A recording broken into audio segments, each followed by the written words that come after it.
よっしゃ、よく寝たのだ。ヨットに乗って空を飛ぶ夢を見たのだ。嘘なのだ。熟睡してたから夢なんか何も見てないのだ。早速この前の続きをやるのだ。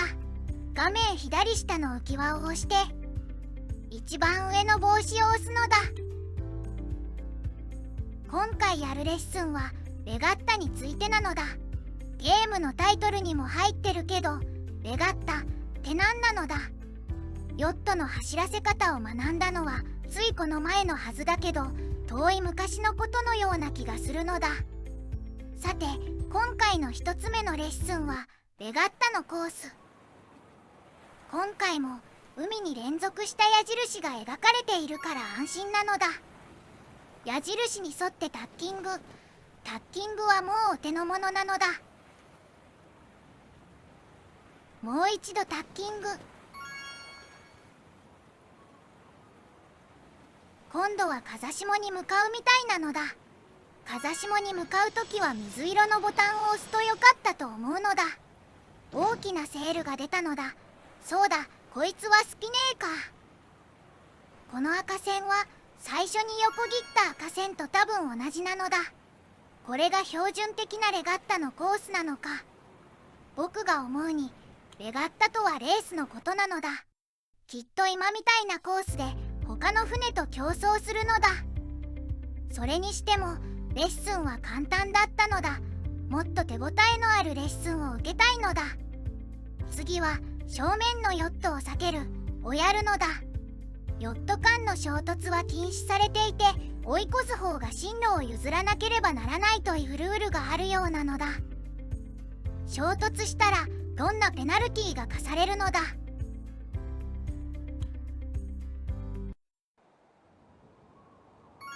いつもの矢印が2つに分かれているのだ。どっちを選ぼう。早く決めないとぶつかる。右に行くのだ。この灰色の船がこっちに寄ってこないとも限らないから、しっかり距離を取っておくのだ。あじゃか、レッスンが短い上に簡単なのだ。あまりにも短かったから、もう一回やることにするのだ。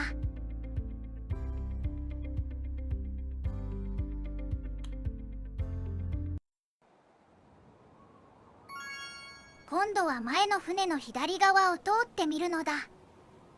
灰色の船は進路を変更しないようだから、さっきより近くを走ってみるのだ。やっぱりこのレッスンはあっけないのだ。次のレッスンに行くのだ。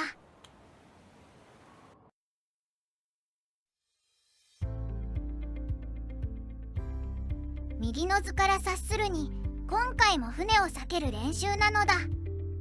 説明が分かりにくいから図と合わせて僕なりに解釈すると、右側から風を受けている艇が左側から風を受けている艇に対して優先されるってことだと思うのだ。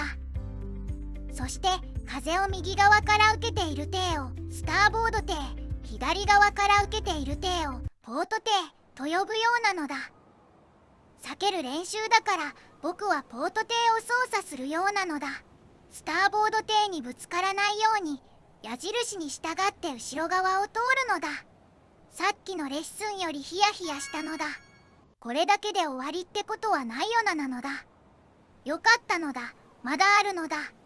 今度はタッキングで避ける練習なのだ。そういえば右下に黄色の見慣れないボタンがあるのだ。さっきどこかで赤色のボタンも見た気がするのだ。追い風でもスターボードが優先なのは変わりないようなのだ。船が速いのだ。ぼーっとしてたらぶつかっちゃうのだ。ぶつかったのだ。でも船は壊れていないのだ。これなら何回だってぶつけ放題なのだ。だけどレッスンをクリアしたいから次は避けるのだ。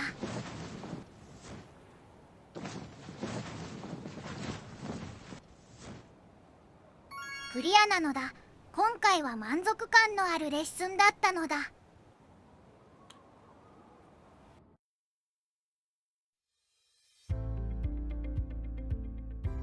今度はウィンドワードとリーワード。説明によるとリーワードが風下のことらしいから、ウィンドワードは風上という意味に違いないのだ。風下側の艇が優先されるのは、同じ側から風を受けている艇同士が接近した時のようなのだ。レッスンでは僕が常に避ける側だから、風上艇は僕なのだ。直進すると風下艇にぶつかりそうだから、ちょっとだけ右に進路変更をするのだ。地味なレッスンなのだ。さっきは2艇ともスターボードだったけど、今回はポートなのだ。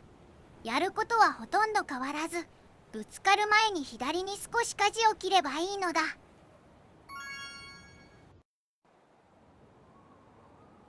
追い風で走っている時も同じことなのだ。スリルのためにギリギリまで近づいてやるのだ。もう終わりなのか、ちょろかったのだ。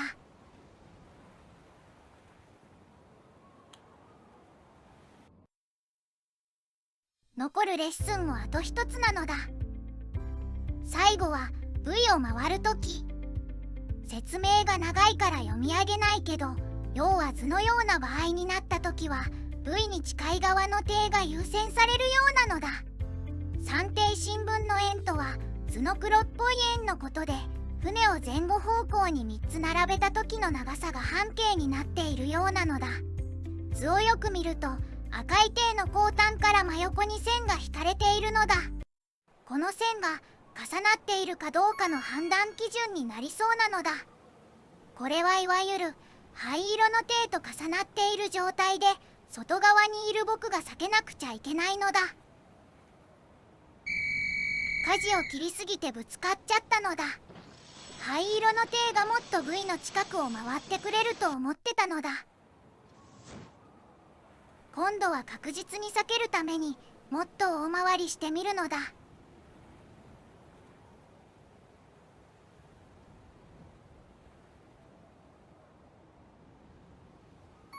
レッスンはクリアできたみたいだけど、今のがレースだとしたら相手との距離が広がっちゃって良くなさそうなのだ。とにもかくにもこれで全てのレッスンが終わったのだ。今回のテーマであるレガッタとは V を回ったり他の船を避けたりしつつゴールを目指すレースのようなのだ。そういえば黄色いボタンや赤いボタンの説明はなかったのだ。それに船の走らせ方と避け方を学んだばっかりで、勝ち方のレッスンはしてくれないようなのだ。なら自分で学んじゃうのだ。でも今日は寝るのだ。